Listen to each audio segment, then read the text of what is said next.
Logical discrepancy থেকে যে hearing এর নোটিশ ইস্যু হয়েছে, আপাতত এখনো পর্যন্ত প্রায় দুই ধরনের কারণ দেখাচ্ছে। একটা হচ্ছে 6 বেশি সন্তান, একটা হচ্ছে 50 বছর বা 15 বছরের বয়সের পার্থক্য, আর একটা হচ্ছে আপনার যেটা নামের বানান ভুল। তো এই হিয়ারিং গুলো আজকে অনেকগুলো দেখলাম। তো প্রথমে আমি বলি যে এই হিয়ারিং গুলো নিয়ে খুব একটা চিন্তিত হওয়ার কিছু নেই, কিন্তু মানুষ এই যে মানুষকে হয়রান হতে হচ্ছে, প্রত্যেক মানুষকে, তার জন্য আমি কিছু কথা বলছি আজকে। সেটা হচ্ছে যে দেখুন, লজিক্যাল ডিসক্রিপেন্সিতে যে নোটিশটা দেওয়া হয়েছিল সেখানে কিন্তু একটা কথা স্পষ্টভাবে লেখা রয়েছে যে আপনার বাবা, মানে আপনি যাকে পিতা বা পিতামহ হিসেবে দেখেছেন, তাকে আরো 6 জন ব্যক্তি সেই একই সম্পর্ক দেখিয়েছে। এটা তো একটা নোটিশে লেখা আছে। এই যে নোটিশ, এটা কিন্তু আমাদের একটা বড় শক্তি। আমি হয়রান হচ্ছি, ঠিক আছে। এবার ইলেকশন কমিশনের এআই যে সিস্টেমে কাজ হচ্ছে, সেখানে দেখাচ্ছে যে একজন ব্যক্তিকে 6 জন বা তার বেশি লোক ম্যাপিং করেছে, কিন্তু আমি জানি যে আমার পরিবারে আমরা 4 জন ভাই বোন। তাহলে 6 জন কে, বাকি 2 জনকে? এটা একটা বড় প্রশ্ন। কিন্তু এআই বলছে 6 জন, যে কারণে নোটিশটা ইস্যু হয়েছে। যাদের 6 জন নয় তাদের ইস্যু হয়নি এআই এর কথা অনুযায়ী। তাহলে বাড়তি 2 জন তো দেখিয়েছে, সেই বাড়তি 2 জন কে? সেই তথ্য এআই এর কাছে আছে, ইলেকশন কমিশনের কাছে আছে। এবার আমি যেটা সিদ্ধান্ত নিয়েছি, আমি কি করব, আরটিআই করব।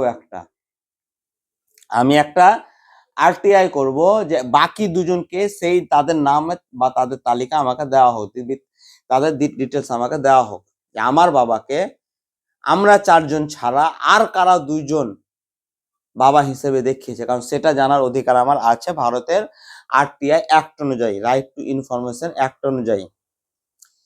এবং ভোটার হিসেবে আপনাদের প্রত্যেকেরই উচিত হবে যে এটা একটা লিখিত অ্যাপ্লিকেশন করা, যে আর কারা আমাকে, আমার বাবাকে বাবা হিসেবে দেখিয়েছে, সেটা আমাকে জানানো হোক। আমার জানার অধিকার আছে, কারণ আমি লিগ্যাল আমার বাবার সন্তান, অথচ আমাকে ভেরিফাই করাতে হচ্ছে। তাহলে বাকি আরো যারা আছে তাদের ডিটেলসটা আমাকে দেওয়া হোক, সেটাও আমার জানার অধিকার আছে। হয় সেটা আরটিআই মারফত হোক, বা পলিটিক্যাল পার্টিরা যদি এই বিষয়টা ইলেকশন কমিশনের কাছে দাবি করে, তাহলে অবশ্যই এটা পাবলিক হওয়া দরকার আছে। কারণ হয়রানটা কম হচ্ছে না মানুষের, এই যে হয়রানিটা, ঠিক আছে। কারণ একটা জিনিস স্পষ্ট বুঝতে হবে, যে একজন ব্যক্তির নামে যখন হিয়ারিং এর নোটিশ ইস্যু হবে, তখন সেই নোটিশের এগেনস্টে সেই ব্যক্তিকে বা তার পরিবারের কাউকে হিয়ারিং এ অবশ্যই প্রেজেন্ট হতে হবে। এটা কিন্তু এক প্রকার বাধ্যতামূলক। কারণ নোটিশ পাওয়ার পর বা নোটিশ ইস্যু হলে তাকে প্রেজেন্ট না হলে কিন্তু তার নাম বাদ যাবে, এটা অনেকটাই নিশ্চিত হয়ে বলা যায়। বাদ হওয়ার সম্ভাবনা প্রবল হবে। তাহলে তাকে যখন প্রেজেন্ট হতে হচ্ছে, হয়রান হতে হচ্ছে, তাহলে বাকিদের তথ্যটা সামনে আসুক না। এরকম তো হয়, সম্ভব তো এটা। আচ্ছা, এবার যারা লিগ্যাল সন্তান 6 জন, এমন নয় যে ভারতবর্ষে এমন কোথাও লেখা নেই যে একজন ব্যক্তির 6-এর বেশি সন্তান থাকতে পারে না, আগেকার মানুষের ছিলই। এবার যেহেতু 6-এর বেশি সন্তান থাকতেই পারে, তারা কি ডকুমেন্টস নিয়ে যাবেন? দেখুন, তার মানে আপনার নামে নোটিশ এসেছে, আপনার বিএলও এবং আপনার ব্লক যে গাইডলাইন, যে সিস্টেম, যে পদ্ধতি বলবে, সেই পদ্ধতিতে, সেই সিস্টেমে, সেই গাইডলাইন অনুযায়ী সেই ডকুমেন্টস গুলো নিয়ে যাবেন, ঠিক আছে।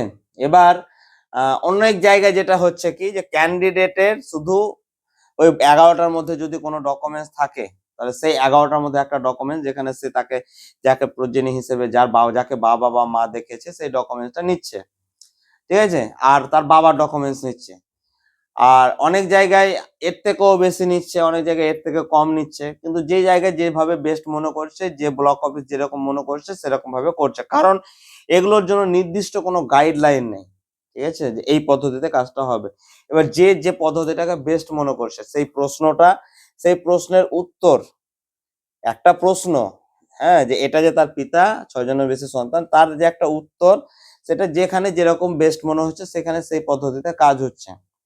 কিন্তু ইন জেনারেল যেটা হবে, বা যেটা সব জায়গায় প্রযোজ্য, সেটা হচ্ছে আপনার নামে নোটিশ এসছে, আপনার আধার কার্ড, আপনার বার্থ সার্টিফিকেট, মাধ্যমিক pass certificate, OBC, SC, ST, passport, যে কোনো ডকুমেন্টস আপনার ওই যাকে বাবা হিসেবে বা মা হিসেবে দেখেছে তার নামটা দেখিয়ে দিলে আপনি মুক্তি পেয়ে যাবেন, আপনারটা গ্রহণযোগ্য হবে।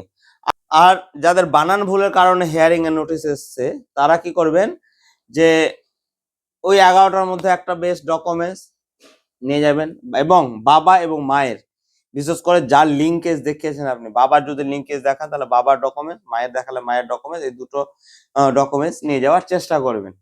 ঠিক আছে, এর বাইরে যদি কোনো ব্লক, কোনো অফিস আলাদা এক্সট্রা ডকুমেন্টস চায় তখন সেটা আপনাকে দেখাতে হবে আরো ভেরিফিকেশনের জন্য, সেটা আলাদা বিষয়, কিন্তু ইন জেনারেল এই ডকুমেন্টস গুলো লাগছে বা লাগবে।